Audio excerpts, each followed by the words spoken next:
اے نبی، تم سے پوچھتے ہیں کہ کون کون سی چیزیں ان کے لیے حلال ہیں۔ ان سے کہہ دو کہ سب پاکیزہ چیزیں تم کو حلال ہیں، اور وہ شکار بھی حلال ہے جو تمہارے لیے ان شکاری جانوروں نے پکڑا ہو جن کو تم نے سدھا رکھا ہو، اور جس طریق سے اللہ نے تمہیں شکار کرنا سکھایا ہے اس طریق سے تم نے ان کو سکھایا ہو۔ تو جو شکار وہ تمہارے لیے پکڑ رکھیں اس کو کھا لیا کرو، اور شکاری جانوروں کے چھوڑتے وقت اللہ کا نام لے لیا کرو،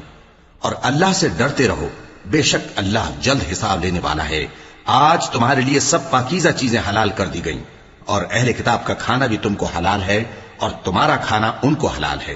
اور پاک دامن مومن عورتیں اور پاک دامن اہل کتاب عورتیں بھی حلال ہیں، جبکہ ان کا مہر انہیں دے دو،